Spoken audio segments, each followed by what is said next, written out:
Hi student, welcome back to my channel cloud talent. My name is Shivangi Khare. आज मैं बात करूंगी म्यूटेशन एंड जेनेटिक कोड के बारे में। स्टूडेंट, आपको ध्यान रहे म्यूटेशन एंड जेनेटिक कोड बहुत सारे कंपटीशन में और नीट के एग्जाम्स में ये पूछे जाते हैं। और आजकल तो नीट का एग्जाम एक्सटेंड भी हो गया है, तो आप अच्छे से तैयारी कर सकते हो, इसलिए मैंने इस टॉपिक पे बनाया है mutation and genetic code.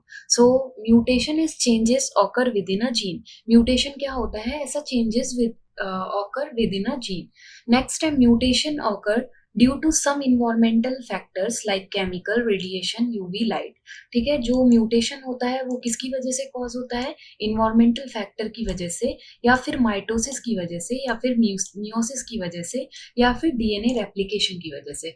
But अगर इन्वायरमेंटल फैक्टर की वजह से कॉज होता है तो कौन कौन से इन्वायरमेंटल फैक्टर्स हैं जिनके प्रेजेंट होने से वो म्यूटेशन कॉज होता है? Chemical, radiation and UV light. ये केमिकल इन्वायरमेंट में अगर प्रेजेंट होता है तो म्यूटेशन कॉज होता है, रेडिएशन प्रेजेंट होता है तो भी म्यूटेशन कॉज होता है, एंड यूवी लाइट से भी म्यूटेशन कॉज होता है। ठीक है, इसीलिए मैंने सेकेंड टॉपिक लिखा है mutation causes due to some environmental factor like chemical, radiation and UV light.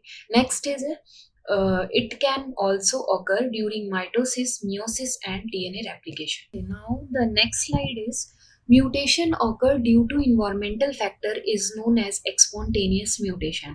मतलब जो म्यूटेशन इन्वायरमेंटल फैक्टर से हो रहे हैं उनको हम एक्सपोंटेनियस म्यूटेशन होते हैं। वो इन्वायरमेंटल फैक्टर कौन कौन से हमने बताया था? केमिकल हो सकते हैं, रेडिएशन हो सकते हैं, या फिर यूवी लाइट हो सकते हैं। तो इनको हम एक्सपोंटेनियस म्यूटेशन कहते हैं। ठीक है, नेक्स्ट है mutation substance capable of causing mutation. Mutation substance, mutagens. Mutagen कौन कौन से हुए? जैसे म्यूटाजेंस लाइक केमिकल हुआ, जो मैंने बताया था अभी, केमिकल हो गया, रेडिएशन हो गया एंड यूवी लाइट हो गया। ये सारे क्या हैं? तीनों म्यूटाजेंस हैं। म्यूटाजेंस जो होता है वो कैपेबल होते हैं कॉज करने के म्यूटेशन को। ठीक है, नेक्स्ट है point mutation is changes occur with in a gene. Generally जो पॉइंट म्यूटेशन होता है उसका जो चेंजेस होता है विद इन अ जीन ही होता है। ठीक है, नेक्स्ट है diseases occur due to point mutation. मतलब जो सपोज अगर मान लो तुम्हारे पास कोई सीक्वेंस है, अगर उस सीक्वेंस में कोई चेंजिंग आ जाती है तो उससे कोई ना कोई तो डिजीज कॉज होगी। तो वो कौन कौन सी डिजीज हो सकती है? Cystic fibrosis, sickle cell anaemia, Tay Sachs disease, colour blindness, thalassaemia, albinisms and some cancer. Cancer जो आजकल कॉमन बन चुका है, कोई भी कैंसर कॉज हो सकता है due to point mutation. Now the next slide is point mutation occur due to substitution mutation and frame shift mutation. Student ध्यान रहे, जो पॉइंट म्यूटेशन है वो ऑकर होता है किसके थ्रू?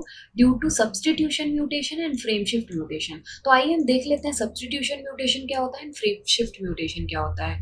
इन substitution mutation one bases replaces other. मतलब in substitution mutation में क्या होता है? वन बेसिस रिप्लेस हो जाते हैं अदर से। ठीक है, substitution mutation is of two type. ठीक है, अभी सिर्फ सब्स्टिट्यूशन म्यूटेशन की बात हो रही है। ठीक है, substitution mutation is of two types. कौन कौन से उसके टाइप्स हैं? ट्रांजिशन और ट्रांसवर्जन। ट्रांजिशन में क्या होता है? प्यूरिन जो है वो प्यूरिन से ही रिप्लेस होता है, वेयर एज पिरिमिडीन जो है वो पिरिमिडीन से ही रिप्लेस होगा। लेकिन ट्रांसवर्जन में उल्टा होगा, प्यूरिन जो है वो रिप्लेस हो जाएगा पिरिमिडीन से एंड पिरिमिडीन जो है वो रिप्लेस हो जाएगा प्यूरिन से। ठीक है, तो हमने सब्स्टिट्यूशन म्यूटेशन देखा, one bases replaces with other. ठीक है, दो टाइप का होता है ये, ट्रांजिशन एंड ट्रांसवर्शन। ट्रांजिशन में सेम ही रिप्लेस होते हैं, जैसे प्यूरिन रिप्लेस हो गया प्यूरिन से, प्रिमिडीन रिप्लेस हो गया प्रिमिडीन से। ठीक है, ट्रांसवर्जन में उल्टा होता है, प्यूरिन रिप्लेस हो गया प्रिमिडीन से एंड प्रिमिडीन रिप्लेस हो गया प्यूरिन से। नेक्स्ट स्लाइड अब पढ़ते हैं। नेक्स्ट स्लाइड ये सब्स्टिट्यूशन म्यूटेशन का सबसे बेस्ट एग्जांपल है। ठीक है, मैंने आपको डायग्राम में यहाँ पे बताया है। ये डायग्राम आप एग्जाम में अगर सब्स्टिट्यूशन म्यूटेशन आता है तो आप ये बना सकते हो। ठीक है, इस डायग्राम में देखो नॉर्मल है और मिससेंस म्यूटेशन। ठीक है, एक्चुअली देखो यहाँ पे GAG एंड GAG यहाँ पे दिख रहा है। तो GAG एक जो न्यूक्लियोटाइड है, जैसे A न्यूक्लियोटाइड चेंज हो जा रहा है किससे? U से। ठीक है, तो ये तुरंत हो जा रहा है, चेंज हो जा रहा है। ACAG था तो अभी क्या हो गया? GUG हो गया। ठीक है, तो इसका जो प्रोटीन है वो भी चेंज हो गया, ग्लूटामीन से चेंज हो गया ये वैलिन से। वैलिन बदल गया, ठीक है। तो अभी तक देखो नॉर्मल जब था तो इसका जो रेड ब्लड सेल था वो नॉर्मली अपने शेप का था। जैसे ही मिससेंस म्यूटेशन हुआ, मतलब एक न्यूक्लियोटाइड चेंज हुआ दूसरे न्यूक्लियोटाइड से, तो ये कैसा हो गया, सिकल से शेप का हो गया ब्लड सेल अपना, और इसको हम कह दिए सिकल सेल एनीमिया। तो द सब्स्टिट्यूशन म्यूटेशन का सबसे बेस्ट एग्जांपल है सिकल सेल एनीमिया। इसमें आप देख रहे होंगे जो ग्लूटामीन है वो किससे रिप्लेस हो रहा है, वैलिन से, ठीक है। ग्लूटामीन चेंज हो जा रहा है वैलिन में, तो जो सेल है अपना ब्लड सेल वो भी शेप चेंज कर रहा है, ठीक है। ओके, नेक्स्ट स्लाइड देखते हैं हम क्या है। नेक्स्ट है फ्रेम शिफ्ट म्यूटेशन। स्टूडेंट हमने एक चीज पढ़ा था अभी कि जो पॉइंट म्यूटेशन है, यहाँ पे हमने देखा था कि point mutation occur due to substitution mutation and frame shift mutation. हमने सब्स्टिट्यूशन आपको बता दिया 2 टाइप का होता है, ठीक है, और सब्स्टिट्यूशन का आपको डायग्राम भी मैंने ये दिखा दिया, ठीक है। अब नेक्स्ट हम आते हैं फ्रेम शिफ्ट म्यूटेशन पे, ठीक है। फ्रेम शिफ्ट म्यूटेशन क्या है, सपोज मान लो ये mRNA है, ठीक है। mRNA का ये जो इसमें जो है ये फ्रेम शिफ्ट म्यूटेशन जो होता है ये एडिशन और डिलीशन की वजह से कॉज होता है, ठीक है। एक न्यूक्लियोटाइड का या तो एडिशन होगा या तो फिर डिलीशन होगा, ठीक है। डिलीशन के बाद कौन से अमाइनो एसिड बन रहे हैं सीक्वेंस इस न्यूक्लियोटाइड की वजह से ये है। एडिशन के बाद कौन से अमाइनो एसिड बन रहे हैं वो ये है, ठीक है। अभी हम डिलीशन किसका कर रहे हैं, सिर्फ ए का। अगर ए डिलीट कर देते हैं तो कौन कौन सा अमाइनो एसिड बन जाएगा, methionine, serine, valine and arginine, ठीक है। ए डिलीट हो गया है AUG, ठीक है, UCU, CGU, AAG, ठीक है। ये न्यूक्लियोटाइड बन जाएगा, ये ट्रिपलेट कोडॉन इसका ये हो जाएगा।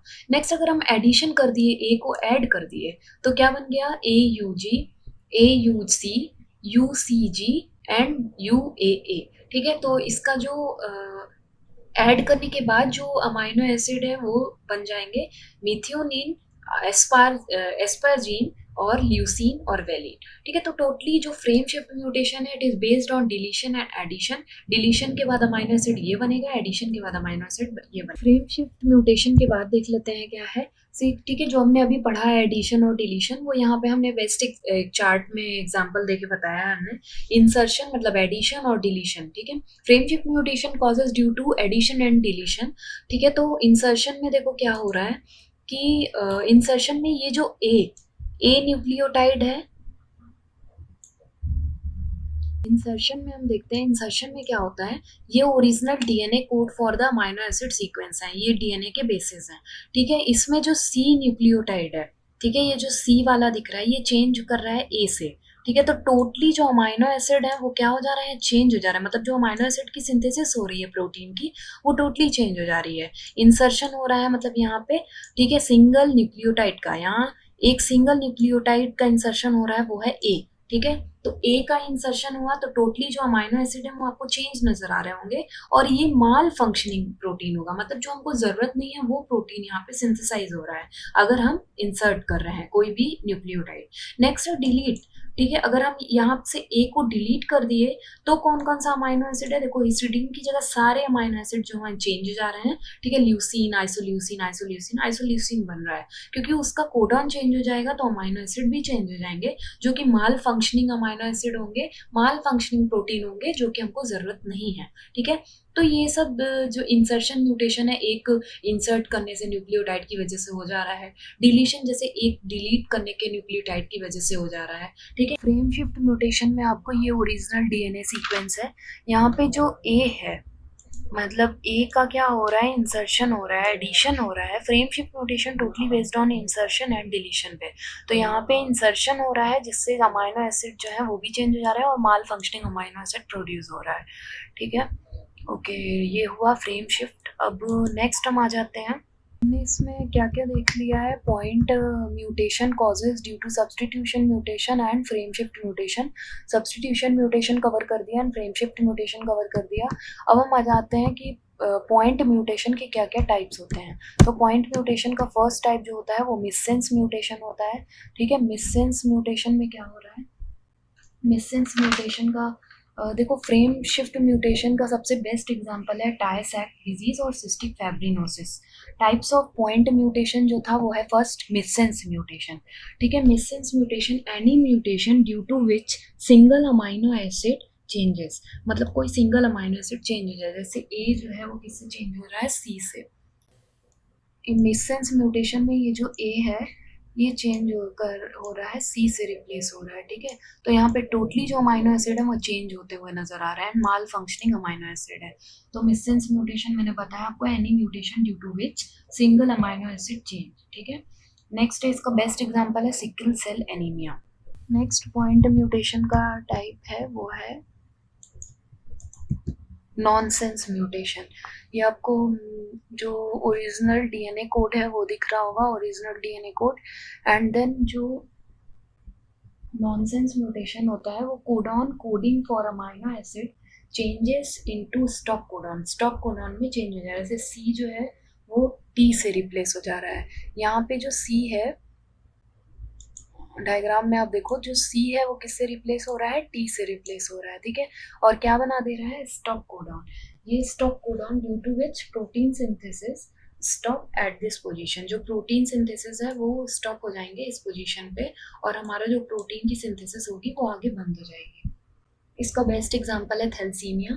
थैलेसीमिया में क्या होता है, सी ए जी, जैसे सपोज अगर सी ए एंड जी न्यूक्लियोटाइड है, ये चेंज हो जाते हैं किसमें, यू ए जी में। ये U A G triplet codon है जिसको हम बोलते हैं स्टॉप कोडॉन। तो थैलेसीमिया में यही होता है, थैलेसीमिया इसका बेस्ट एग्जांपल है। लास्ट टाइप है पॉइंट म्यूटेशन का, वह है साइलेंट म्यूटेशन। साइलेंट म्यूटेशन बहुत ही इजी है। साइलेंट म्यूटेशन लास्ट टाइप है पॉइंट म्यूटेशन का।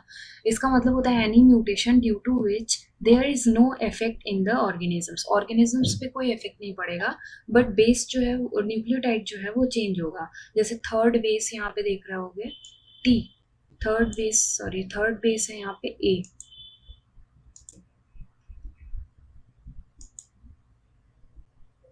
ये ए है।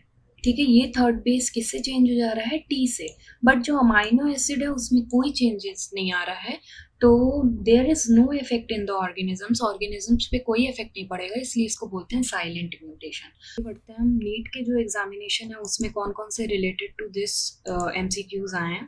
Prior to mutation a sequence of DNA read, ये सीक्वेंस है। After the mutation the sequence read, ये which of the following is best explain the changes in DNA that has occurred, ये है option दिया हुआ है, आप मेरे कमेंट सेक्शन पे आंसर बता सकते हो। नेक्स्ट क्वेश्चन है the action of ultraviolet radiation on DNA to introduce mutation is, X rays causes mutation by, ठीक है ये इसके ऑप्शन है।